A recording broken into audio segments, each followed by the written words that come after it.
नमस्कार, मैं अमित कुमार, मेरे यूट्यूब चैनल पे आप सभी का स्वागत करता हूँ। आज अपन पढ़ेंगे प्रतिलोम फलन, इनवर्स फंक्शन। इनवर्स फंक्शन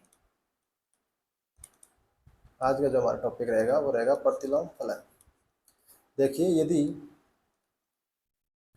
कोई फलन अपने पास परिभाषित है ए से बी पे और यह फलन एकेकी और आच्छादक है, 1 और ऑन टू है, तब प्रतिलोम f का प्रतिलोम फलन f का प्रतिलोम फलन यदि एकेकी और आच्छादक है तो इसका जो प्रतिलोम फलन जिसको f इनवर्स से लिखते हैं वो क्या हो जाएगा, b से लेके a पे परिभाषित होगा। यानी कि यदि फलन है वो a से b पे परिभाषित है तो a यहाँ पे इसका प्रांत है और b सह प्रांत है। तो इसका जो इनवर्स फंक्शन होगा वो सह प्रांत से किस पे परिभाषित होगा, प्रांत पर परिभाषित होगा। किस तरीके से परिभाषित होगा, यदि मान लीजिए f के अंदर p है वो किससे जुड़ रहा है, q से, तो जो f इनवर्स है इसके अंदर q है वो किससे जुड़ जाएगा, p से। यानी जो सह प्रांत वाले अवयव है वो किससे जुड़ेंगे, फिर प्रांत वाले अवयवों से जुड़ेंगे। तो f इनवर्स x किस तरीके से डिफाइन होता है, यदि फलन f एकेकी और आच्छादक होना चाहिए, एकेकी और आच्छादक है तब अपन एक f इनवर्स डिफाइन करते हैं जो b से a पे डिफाइन होता है। यदि p है वो q से जुड़ रहा है तो इसमें q है वो किससे, p से जुड़ेगा। इसको बोलते हैं प्रतिलोम त्रिकोणमिति फलन। अब आप देखिए यहाँ पे सोच रहे होंगे कि जो प्रतिलोम त्रिकोणमिति बात कर रहे हैं तो उसके लिए एकेकी और आच्छादक होना क्यों जरूरी है। देखिए, एकेकी और आच्छादक होना क्यों जरूरत है, ये अपन इस पे बात कर लेते हैं। ये अपना प्रांत है ए एफ फलन का और ये अपने पास में है सह प्रांत फलन एफ के लिए। यानी एफ के लिए यहाँ पे एलिमेंट होंगे, जैसे 1 2 3 ऐसे एलिमेंट हैं। इधर मान लीजिए ए बी सी ऐसे एलिमेंट है, तो अपन इधर से जाएंगे इधर एफ के लिए।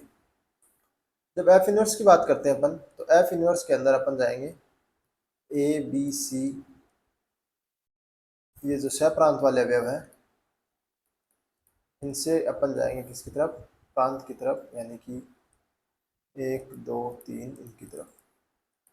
तो देखिए, यदि यह फलन एकेकी और आच्छादक नहीं है, एकेकी और आच्छादक नहीं है तो ये एकेकी नहीं है, एकेकी नहीं है तो क्या होगा, कोई ना कोई एक अवयव है, मान लीजिए ए मान लेते हैं अपन, वो किसी से जुड़ेगा, 2 अवयवों से जुड़ेगा। एकेकी नहीं है इसका मतलब कम से कम कोई एक अवयव ऐसा जरूर मिलेगा जो जिसकी जो परी इमेज है वो क्या होगी, एक से ज्यादा होगी। यानी जो प्रांत के जो अवयव है वो 2 अवयव उस अवयव से जुड़ेंगे या 2 से ज्यादा भी जुड़ सकते हैं। तो यहाँ पे देखिए ए से कितने अवयव जुड़ रहे हैं, 2। अब अपन एफ इनवर्स डिफाइन करते हैं, वो किससे डिफाइन करते हैं, सह प्रांत पे। तो सह प्रांत से प्रांत की तरफ जाएंगे तो ये ए अवयव है, इसके अपने पास कितनी इमेज मिलेगी एफ इनवर्स में, एक तो मिलेगी 1 और एक मिलेगी 2।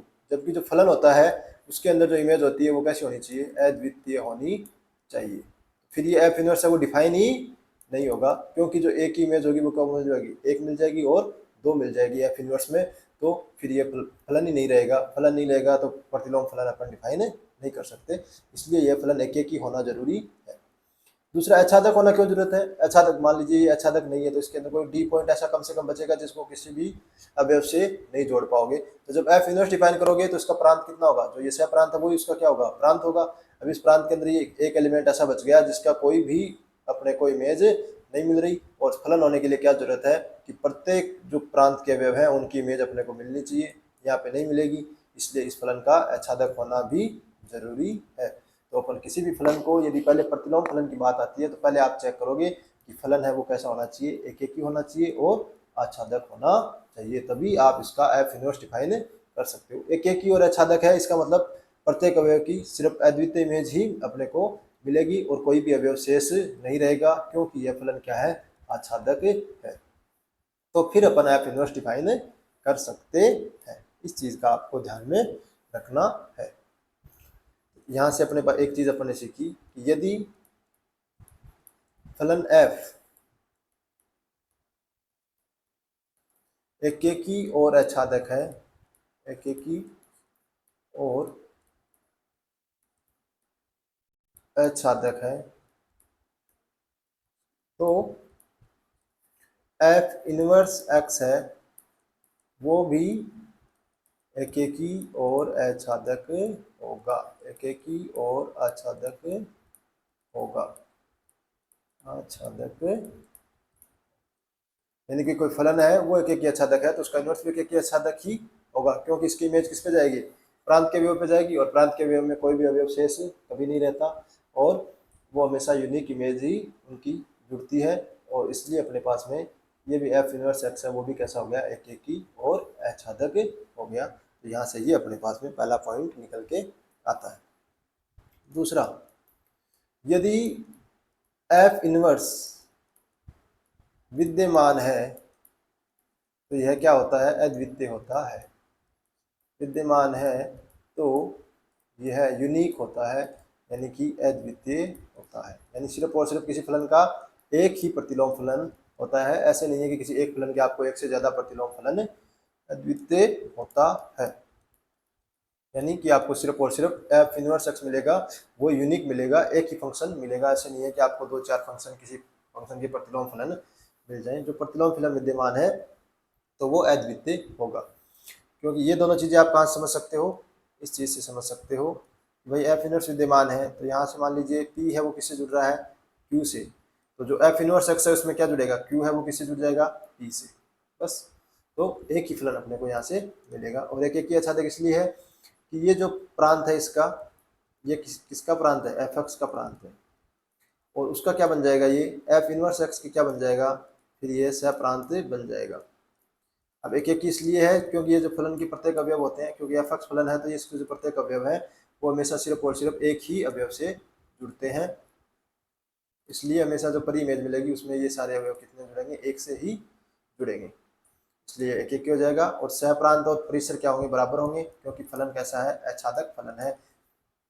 तो जब एफ इनवर्स एक्स डिफाइन करोगे उसमें भी कोई इसके प्रांत के अंदर कोई अवयव शेष नहीं रहेगा, शेष नहीं रहेगा तो एफ इनवर्स एक्स है वो भी कैसा हो जाएगा, आच्छादक हो जाएगा। तो फलन है वो हमेशा उसका जो इनवर्स होता है वो अद्वितीय होता है।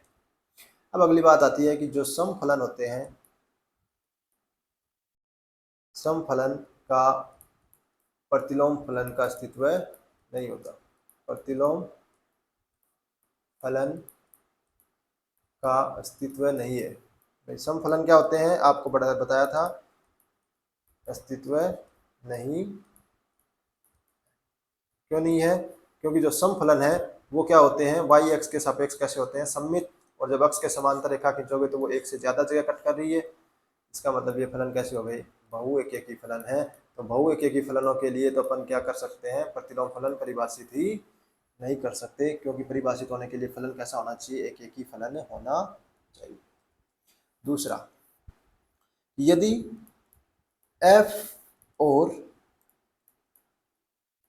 एफ का प्रतिलोम एफ इनवर्स है तब यह एक दूसरे के y बराबर x रेखा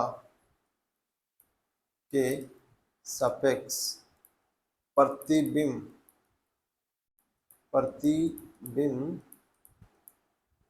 होते हैं। तो इसमें क्या बात निकल के आ रही है कि जो ये अपने फलन होते हैं वो y बराबर x के सापेक्ष क्या होते हैं, प्रतिबिंब होता है। जैसे कि अपने पास में एक फलन है y बराबर e की पावर x, तो इसका जो प्रतिलोम फलन होता है वो क्या होता है, y बराबर ln x। दोनों तरफ एंटीलॉग ले लोगे तो ये y बराबर x बराबर कितना आ जाएगा, ln y, जब इसको इंटरचेंज कर दोगे x और y को तो y बराबर क्या आ जाएगा, ln x, और ये y बराबर बनाते हैं। तो देखिए ये होता है e की पावर x का ग्राफ, ये रेखा है y बराबर x, ये ग्राफ होता है y बराबर e की पावर x का ग्राफ, और जो ln x का ग्राफ होता है वो होता है ऐसा, ये होता है y बराबर ln x का ग्राफ।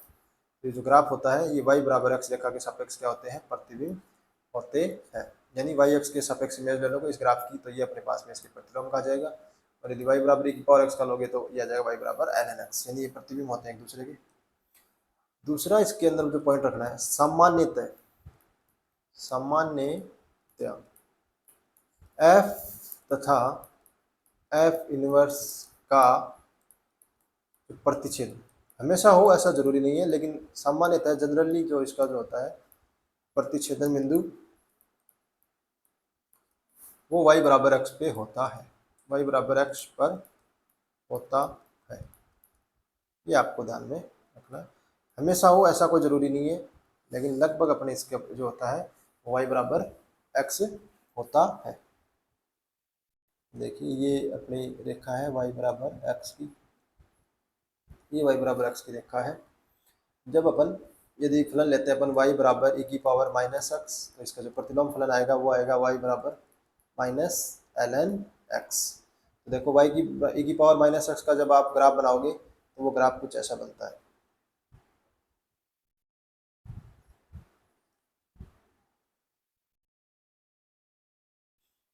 ये ग्राफ बनता है, और जो ln x का जो ग्राफ बनता है वो इस तरीके का ग्राफ बनता है। ये है y बराबर माइनस ln x का ग्राफ, और ये ग्राफ है y बराबर e की पावर माइनस एक्स का ग्राफ। जो दोनों का प्रतिच्छेद बिंदु है वो आता है y बराबर x पर। ये सामान्यतः आपको ध्यान रखना है, हमेशा हो ऐसा कोई ज़रूरी नहीं है। जैसे कि अपन फलन ले लेते हैं y बराबर 1/x, तो इसका जो प्रतिलोम फलन है वो भी क्या आएगा, y बराबर 1/x ही आएगा। और जब 1/x के आप ग्राफ बनाते हो तो ये बनता है और इधर बनता है ये, यानी दोनों ग्राफ सेम ही आ रहे हैं। तो प्रतिच्छेद बिंदु हमेशा y बराबर x पे हो ऐसा कोई ज़रूरी नहीं है, लेकिन जनरली लगभग जो होते हैं उनमें अपने पास में y बराबर x पे होता है, हमेशा हो ऐसा ज़रूरी नहीं है। ये आपको ध्यान में रखना है। अब देखिए जब भी प्रतिलोम फलन अपन कर रहे हैं तो अभी अपन एक चीज़ पढ़ी थी कि प्रतिलोम फलन का जो अस्तित्व होता है वो हमेशा अद्वितीय होता है, लेकिन ऐसा जरूरी नहीं है कि अपने पास में ऐसा जरूरी नहीं है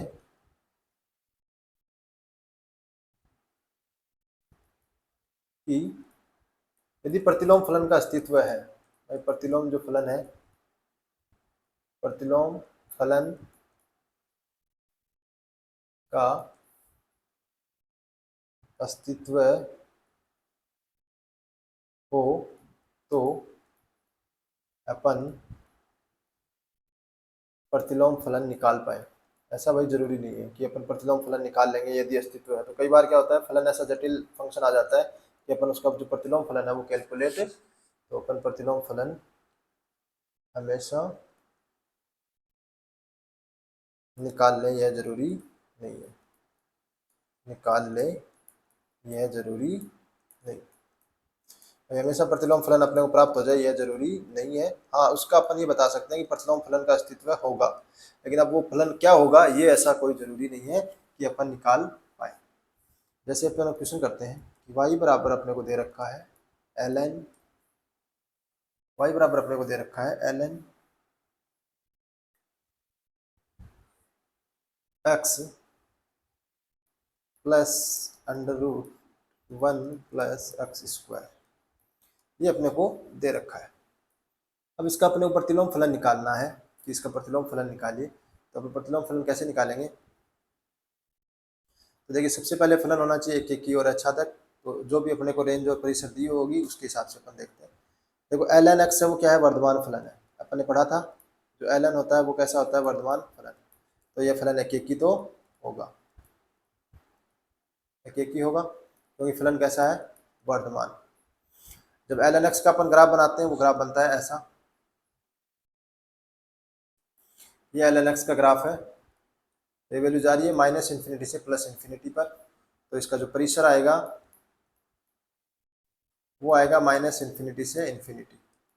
तो यह फलन क्या होगा, अच्छादक भी होगा, क्योंकि इसकी जो रेंज आ रही है वो किसके बराबर आ रही है, आर के बराबर आ रही है, और ये जो फलन है वो परिभाषित भी इसी के लिए आर पे परिभाषित था। ठीक है, तो ये फलन एकेकी भी है और ये फलन आच्छादक भी है, इसलिए अपने पास में ये फलन क्या होगा, इसका इन्वर्स का अस्तित्व होगा। अब इन्वर्स का अस्तित्व होगा तो इन्वर्स कैलकुलेट करते हैं अपन। y बराबर अपने को दे रखा है ln x plus under root 1 plus x square, ये दे रखा है। तो दोनों तरफ एंटी लॉग लोगे तो इधर क्या आ जाएगा, e की पावर y बराबर x plus under root 1 plus x square.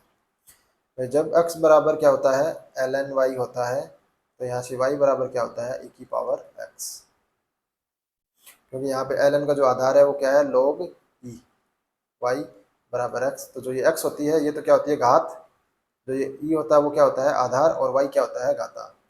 मैंने इसको ये e की पावर y बराबर x plus under root 1 plus x square के बराबर लिख दिया। तो मेरे पास आ गया e की पावर y माइनस एक्स बराबर 1 प्लस एक्स स्क्वायर का अंडर रूट,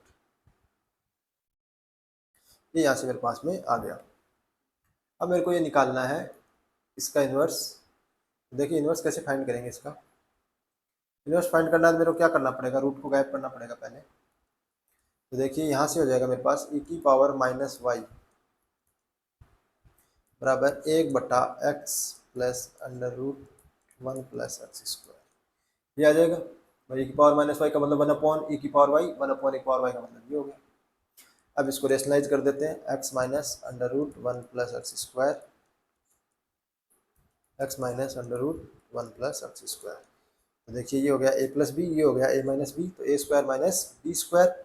जब a square minus b square करोगे तो e की पावर माइनस वाई बराबर आ जाएगा x minus under root 1 plus x square बट्टे, नीचे देखो एक का स्क्वायर की जगह मतलब x square minus 1 minus x square, तो ये कैंसिल हो जाएगा। ए की पावर वाई है वो आ जाएगा 1 plus x square minus x, इसके बराबर अपने पास में ए की पावर माइनस वाई आ जाएगा। अब देखिए मेरे पास समीकरण आ गई एक और समीकरण आ गई दो। मैं इसमें से अंडर रूट को गायब करना चाहता हूँ 1 प्लस एक्स स्क्वायर को, तो मैं क्या करूँगा, ए की पावर माइनस वाई में से प्लस वाई में से ए की पावर माइनस वाई घटा दूंगा। जब पहले इक्वेशन में से घटाओगे, देखो x में से x घटाओगे तो माइनस का x सही मिलकर किसका हो जाएगा, प्लस का, तो ये आ जाएगी 2x। और under root 1 plus x square में से प्लस का under root 1 plus x square घटाओगे तो कैंसिल हो जाएगा, तो अपने पास में 2x बराबर ये आ गया, यानी कि x बराबर अपने पास में आ गया e की पावर y माइनस e की पावर माइनस वाई बटे 2।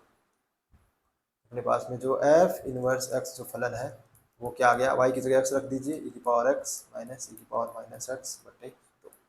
इस तरीके से अपन f इनवर्स x फलन निकाल सकते हैं। ये आ गया मेरे पास में f इनवर्स x फलन, तो अपन इस तरीके से सोल्व कर लेंगे। लेकिन कई बार क्या होता है, अपन फलन ऐसा भी हो सकता है कि कैलकुलेट नहीं कर पाए, तो उस कंडीशन में अपने को क्या करना है कि अपन बता देंगे फलन का अस्तित्व है परंतु अपन f इनवर्स x को निकाल नहीं पा रहे। अब जो नेक्स्ट इसमें चीज़ आती है वो ये आती है, यदि f इनवर्स बराबर हो f के, यानी ये समीकरण दी हुई है, तो अपन fx बराबर x इस समीकरण को सोल्व करेंगे तो इसका सॉल्यूशन, और इस समीकरण का f इनवर्स बराबर f इसका सॉल्यूशन क्या आएगा, सेम ही आएगा। यदि अपने पास ये समीकरण दी हुई है f इनवर्स बराबर f, तो ये अपन इस समीकरण को हल करेंगे। अब क्यों करेंगे, क्योंकि अभी थोड़ी देर पहले मैंने आपको बताया था कि जो इसका प्रतिच्छेद बिंदु होता है वो y बराबर x पे होता है। देखिए यहाँ पे अपन ने बात करी थी कि जो इसका प्रतिच्छेद बिंदु होता है वो किस पे होता है, y बराबर x पे होता है, यानी कि y बराबर x पे होता है, तो जो इनका जो f इनवर्स और f का जो सॉल्यूशन है वो क्या होगा, जो y x पे जो प्रतिच्छेद बिंदु आ रहा है वही तो आएगा, तो अपन f का y x के साथ में जो प्रतिच्छेद बिंदु है वो निकाल लेते हैं, यानी कि f x बराबर x को समीकरण को सोल्व कर लेते हैं। तो ये जो y x का और y बराबर एफ एक्स, इन दोनों का जो प्रतिच्छेद बिंदु आएगा वही क्या होगा, f इनवर्स और f का प्रतिच्छेद बिंदु होगा। अपन इस समीकरण को सॉल्व कर लेंगे तो भी अपने पास में उत्तर आ जाएगा। अब देखिए क्वेश्चन कैसे आते हैं इसमें। क्वेश्चन देखिए, यदि अपने को दिया हुआ है समीकरणों को हल कीजिए, समीकरण को हल कीजिए, समीकरण को हल करना है अपने को, एक्स स्क्वायर माइनस 3x बराबर 3 minus under root 4x plus 9 बटे 2। इस समीकरण को सोल्व करना है। तो आप देखो, आप इसकी कैलकुलेशन करोगे तो आपको बहुत टाइम लग जाएगा। आप देख पा रहे होंगे इस फलन का जो इन्वर्स है वो क्या होता है, 3 minus under root 4x plus 2। यानी यदि ये फलन f है तो ये इसका क्या है, f इन्वर्स है। देख लीजिए, यदि f यानी y बराबर दे रखा है एक्स स्क्वायर माइनस 3x, तो इधर आप ले आइए तो ये समीकरण हो गई x square minus 3x minus y बराबर 0। अपना वैल्यू निकालनी है x की, तो x की वैल्यू कितनी हो जाएगी, माइनस का 3 plus minus under root b square, b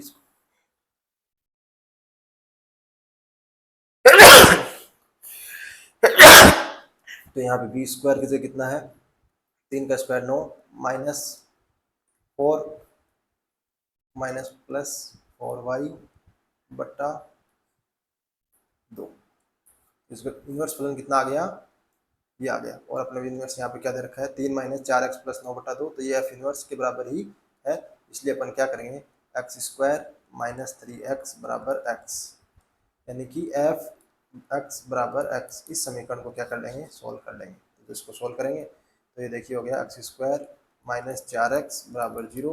तो एक तो वैल्यू आ गई x की 4 और एक आ गई x की वैल्यू 0। इसका जो सोल्यूशन आ गया वो आ गया 4,0। अब देखिए 4,0 आ गया तो अपने को दो चीज़ चेक करनी पड़ेगी, क्रॉस चेक करना पड़ेगा अपने को कि जो फलन अपने को दिया हुआ है वो एक एक की ओर आच्छादक होना चाहिए। ये जो फलन दिया हुआ है एक्स स्क्वायर माइनस 3x, ये एक एक की ओर आच्छादक होना चाहिए। एक्स स्क्वायर माइनस 3x, ये फलन एक एक की ओर आच्छादक होना जरूरी है, तभी अपन क्या करेंगे, डिफाइन करेंगे। तो जब अपन इस फलन को सॉल्व करते हैं तो देखिए इसका ग्राफ बनाते हैं। तो ये फलन जीरो कहाँ पे हो रहा है, x बराबर 0 पे हो रहा है और x बराबर 3 पे हो रहा है।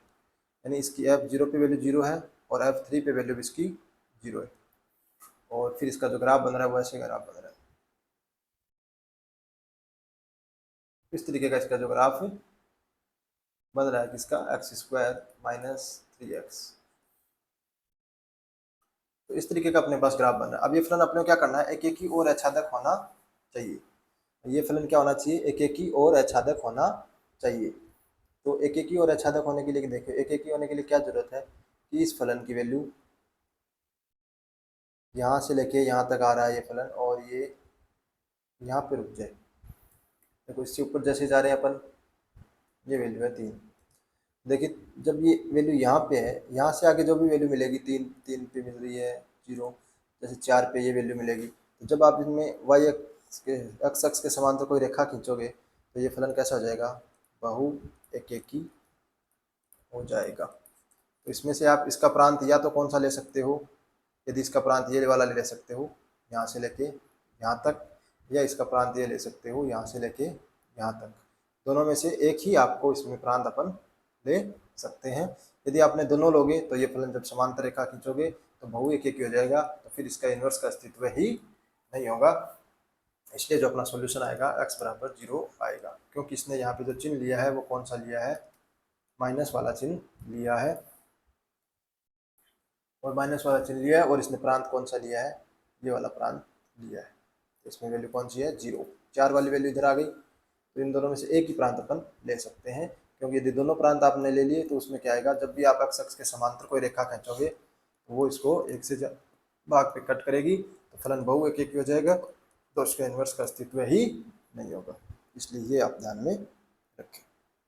तो इस तरीके का क्वेश्चन आता है तो आप इस तरीके से सॉल्व कर सकते हो। अब आता है प्रतिलोम फलन में, कि जो प्रतिलोम फलन दिया हुआ है अपने को, कोई भी प्रतिलोम फलन अपने को दिया हुआ है, यदि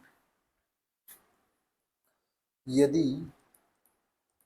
f तथा g एक दूसरे के क्या है, प्रतिलोम फलन है, एक दूसरे के प्रतिलोम फलन है, प्रतिलोम फलन है, तब यदि प्रतिलोम फलन है एक दूसरे के, तब क्या होगा, f का जो इन्वर्स है वो किसके बराबर है, जी वाई के बराबर, यानी जी एक्स के बराबर है। एफ इनवर्स एक्स किसके बराबर है, जी एक्स के बराबर है, तो यानी कि एक्स किसके बराबर हो गया, एफ ऑफ जी एक्स के बराबर हो गया। अब इसका अवकलन कर दीजिए, तो ये आ गया एक, ये आ गया एफ डेस जी एक्स, और फिर जी एक्स का करोगे तो जी डेस एक्स। तो यहाँ से अपने पास समीकरण आ गई एफ डेस जी एक्स बराबर 1/जी डेस एक्स, या जी डेस एक्स बराबर आ गया अपने पास में 1/f डेस जी एक्स। ये फॉर्मूले आपको ध्यान में रखना है, एक दूसरे के प्रतिलोम फलन तो ये होते हैं। अब देखिए यहाँ पे जो मेन चीज़ है, वो देखने वाली जो चीज़ है वो क्या है, यहाँ पे जो मेन चीज़ है वो ये है, जब भी अपन इसका इन्वर्स कर रहे हैं, जब अपन इसका इन्वर्स कर रहे हैं, तो ये अपने पास में आ रहा है जी डेस एक्स बराबर 1/f डेस जी एक्स। तो आप यहाँ ऐसे मत करना कि सीधा, यदि आपको मान लो वैल्यू पूछे जी डेस 10 की, तो आप यहाँ एक्स की जगह 10 रख रहे हो, तो यहाँ जी एक्स की जगह 10 रख देना। क्यों, यहाँ क्या आएगा, जी एक्स आएगा। तो अपने पास में यदि आप यहाँ पे 10 रख रहे हो एक्स की जगह, तो आपको क्या करना पड़ेगा, 10 को किसके बराबर रखना पड़ेगा, जी एक्स के बराबर रखना पड़ेगा। और यहाँ से जो एक्स की वैल्यू आएगी जी एक्स से, यहाँ से वो एक्स अपने को यहाँ रखना है, क्योंकि यहाँ पे क्या है, जी डेस एक्स है, और यहाँ पे क्या है, जी एक्स, यानी कि जी एक्स किसके बराबर है, वाई के बराबर है। तो यहाँ से क्या है, ये एफ डेस वाई है। जब जी डेस एक्स यहाँ पे है, तो यहाँ पे क्या है, एफ डेस वाई है, यहाँ वाई की वैल्यू आएगी। और वाई की वैल्यू कब कैसे आएगी, कि जब यानी यहाँ पे एक्स की जो भी वैल्यू रख रहे हो, मान लो 10 है, तो इस 10 को जी एक्स के बराबर रखोगे, तो यहाँ से जो सोल्यूशन करने पर अपने को एक्स की वैल्यू मिलेगी, वो यहाँ पे रखनी है अपने को। क्वेश्चन देखते हैं, उससे अपने को अच्छे समझ में आ जाएगा। क्वेश्चन है कि वाई बराबर एक्स स्क्वायर माइनस 2x, ये है अपना एफ एक्स फलन दे रखा है। एफ तथा जी, एफ तथा जी एक दूसरे के प्रतिलोम फलन है, एक दूसरे के प्रतिलोम फलन है, प्रतिलोम फलन है, प्रतिलोम फलन है, तब जी डेस 10 की वैल्यू अपने को निकालनी। तो देखिए जी डेस एक्स जो होता है वो किसके बराबर होता है, 1/f डेस वाई, जहाँ वाई बराबर क्या होता है, जी एक्स। वाई बराबर क्या होता है, जी इनवर्स एक्स के बराबर, यानी कि वाई बराबर अपने क्या माना, एफ एक्स, तो यहाँ पे एफ एक्स है, और ये जी एक्स। तो वाई बराबर क्या है, एफ एक्स। अब देखिए अपन इसको जो वैल्यू निकालनी है अपने को यहाँ पे, तो देखिए एफ डेस एक्स निकालने की जरूरत पड़ेगी, तो एफ एक्स का जो समाकलन करोगे आप, कितना हो जाएगा, 2x-3। ये आ गया अपने पास में जी डेस एक्स बराबर 1/2, और इसकी जगह रख देंगे y-3। अब अपने को वैल्यू निकालनी है y की, तो देखिए x की वैल्यू कितनी है, जी 10 की वैल्यू निकालनी है अपने को। तो जो ये 10 है, वो वैल्यू कौन सी x के ऊपर, ये y वाली जो वैल्यू है ना, x² - 3x, ये कौन सी वैल्यू पे अपने पास में 10 हो रही है, तो यानी यहाँ से x की वैल्यू निकालिए, ये होगा x² - 3x - 10 बराबर 0। जब x की वैल्यू यहाँ से निकालेंगे, तो वो आएगा x बराबर -2 और 5। ये यहाँ से अपने पास में x की वैल्यू आ गई, x की वैल्यू क्या आ गई, -2 और 5। अब एक बार वैल्यू है कि -2 लें, या एक बार वैल्यू है -5, तो इसमें जो अपने पास में दे रहा हुआ होगा परिसर या रेंज, तो इसका जो परिसर दिया हुआ है वो दिया हुआ है कि x की वैल्यू है वो हमेशा 2 से बड़ी होनी चाहिए। तो x की वैल्यू क्या होनी चाहिए, 2 से बड़ी। तो जो -2 है वो तो कैंसिल हो गया, बचा क्या, 5। तो इसका की वैल्यू कितनी हो जाएगी y की, 5, 2 × 5 - 3, तो 5 दूनी 10, 10 में से 3 गए 1/7, तो इसका उत्तर कितना आ जाएगा, 1/7। तो इस तरीके से आप इन क्वेश्चनों को सॉल्व कर सकते हो। दूसरा अपने पास जैसे क्वेश्चन है, एक क्वेश्चन और देख लेते हैं कि y बराबर दे रखा है अपने पास में, यानी कि एफ एक्स बराबर दे रखा है x का क्यूब प्लस e की पावर 3x, और f और g हैं वो एक दूसरे के क्या है, प्रतिलोम, एक दूसरे के क्या है, प्रतिलोम फलन, प्रतिलोम फलन अपने पास में दिए हुए हैं। तो अपने को पूछा है जी डेस 1 की वैल्यू ज्ञात करो। तो देखिए जी डेस एक्स बराबर कितना होता है, 1/f डेस वाई। एफ का अवकलन कर दीजिए, एफ का अवकलन करोगे तो आएगा 3x² + 3 e की पावर 3x, ये आ गया अपने पास में। तो ये यहाँ पे रख दीजिए 1/3x वाई रख दीजिए, वाई स्क्वायर प्लस 3 ई की पावर 3y जी डेस एक्स। अब वैल्यू निकालनी है 1 की, तो 1 की निकालनी है, इसका मतलब एक्स क्यूब प्लस ई की पावर 3x बराबर कितना होना चाहिए 1। कौन सी एक्स पे ये 1 हो रहा है, तो देखो एक्स की वैल्यू 0 रखोगे आप तो ये वैल्यू कैसी आ रही है, 1 के बराबर आ रही है, क्योंकि एक्स क्यूब कितना हो जाएगा 0 और ए की पावर 0 कितना हो जाएगा 1, तो एक्स बराबर 0 यहाँ से आ रहा है, यानी अपन इसमें क्या रख देंगे एक्स बराबर 0, यानी 3 और वाई की जगह 0 रख देंगे प्लस 3 ए की पावर 0, तो ये कितना आ जाएगा 1/3। तो इस तरीके से इसका सॉल्यूशन आएगा 1/3। तो इस क्वेश्चन में यही ध्यान रखना आपको इन क्वेश्चनों में कि डायरेक्ट आप यहाँ पे क्या कर देना, एक्स की वैल्यू मत रख देना, क्योंकि ये जो यहाँ पे वैल्यू है ये किसकी है, वाई की वैल्यू है, और ये वाई की वैल्यू जब आप करोगे तो अपने पास में यहाँ 1/3 आ जाएगा। तो पहले आपको वाई की वैल्यू निकालनी है। वाई की वैल्यू कैसे निकालनी है कि एफ एक्स को इस मान के बराबर रख दीजिए, यानी इस एक्स का कौन सा मान रखें कि इसकी वैल्यू किसके बराबर आ जाए, इस 1 के बराबर आ जाए। तो इस तरीके से आप इन क्वेश्चनों को सॉल्व कर सकते हो, और ये प्रतिलोम फलन अपना जो मेन प्रॉपर्टी है वो कंप्लीट हो गई। नेक्स्ट इसमें प्रॉपर्टी देखते हैं। पहली, यदि एफ इनवर्स एफ है वो वर्धमान है और यदि क्या है आसमान है, आसमान है तो एफ इनवर्स एक्स भी वर्धमान है, तो ये भी वर्धमान होगा, और यदि आसमान है तो ये आसमान होगा। ये आपको ध्यान में रखना है। क्या, यदि एफ एक्स है वो क्या है वर्धमान फलन है, तो एफ इनवर्स एक्स है वो भी कैसा होगा वर्धमान होगा। एफ एक्स है वो आसमान है, तो एफ इनवर्स एक्स है वो भी कैसा होगा आसमान होगा।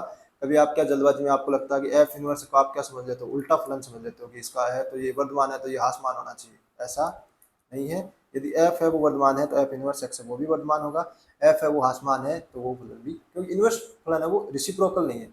हाँ, रेसिप्रोकल में क्या होता है, रेसिप्रोकल में क्या होता है कि एफ एक्स है तो इसका जो रेसिप्रोकल होता है वो 1/f(x) होता है। इसमें उल्टा हो जाएगा कि यदि जो एफ एक्स है वो वर्धमान है तो उसका जो रेसिप्रोकल है यानी 1/f(x) ये कैसा हो जाएगा आसमान, इसको बोलते हैं रेसिप्रोकल फलन।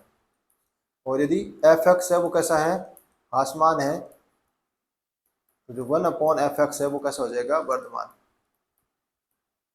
लेकिन जो एफ इनवर्स और ये एफ एक्स के अंदर है ये वर्धमान है तो वर्धमान रहता है, आसमान है तो आसमान। ऐसा क्यों, क्योंकि जो एफ इनवर्स एक्स है वो फलन क्या है, एक फलन ही है, यानी जिसमें ये इसमें ये फलन जा रहा है वैल्यू बढ़ती जा रही है, तो वैसे जब एक्स की वैल्यू रखने पे ये वैल्यू बढ़ती जा रही है यानी ये वाई वाली वैल्यू बढ़ती जा रही है, तो देखो वाई की वैल्यू रखोगे तो वो भी उसमें क्या होगा एक्स की वैल्यू बढ़ती जाएगी। भाई बड़ी वैल्यू रखोगे तो एक्स की वैल्यू बड़ी आएगी, छोटी वैल्यू रखोगे तो छोटी आएगी। जैसे ये फलन है भाई वर्धमान फलन का मतलब क्या हो गया, ये फलन है वो ऐसे बढ़ रहा है, ये फलन बढ़ रहा है, ये अपने पास में फलन दे रखा है यानी ये एक्स एक्स दे रखा है तो ये फलन बढ़ रहा है। ये जैसे जैसे एक्स की वैल्यू बढ़ा रहे हो वैसे वैसे ये फलन बढ़ रहा है। अब इसको अपन इन्वर्स करोगे तो ये इन्वर्स वाले में आप उल्टा देखोगे कि जैसे जैसे जैसे वाई की वैल्यू है वो बढ़ रही है, वाई की वैल्यू देखो जैसे जैसे बढ़ रही है, जैसे ये बढ़ते जा रहे हो बढ़ते जा रहे हो बढ़ते जा रहे हो वाई की वैल्यू बढ़ते जा रही है, वैसे एक्स भी क्या हो रहा है बढ़ रहा है ना, जैसे जैसे वाई की वैल्यू बढ़ते जा रही है वैसे एक्स भी इधर की तरफ शिफ्ट हो रहा है ऐसे, तो एक्स की वैल्यू क्या हो रही है पॉजिटिव दिशा में जा रही है यानी कि बढ़ रहा है, यानी कि ये भी फलन भी कैसा हो रहा है वर्धमान ही होगा। तो यदि एफ एक्स है वो वर्धमान है तो एफ इनवर्स एक्स है वो भी वर्धमान होगा, और एफ एक्स है वो हासमान है तो एफ इनवर्स एक्स है वो भी हासमान होगा। इस प्रॉपर्टी को आपको ध्यान में रखना है। Thank you. प्रतिलोम त्रिकोण में जो प्रतिलोम फलन है वो यहीं खत्म होता है। नेक्स्ट क्लास में अब अपना बच गया आवर्ती फलन, आवर्ती फलन। इसके बाद जो फंक्शन वाला चैप्टर है वो हो जाएगा अपना कंप्लीट। Thank you.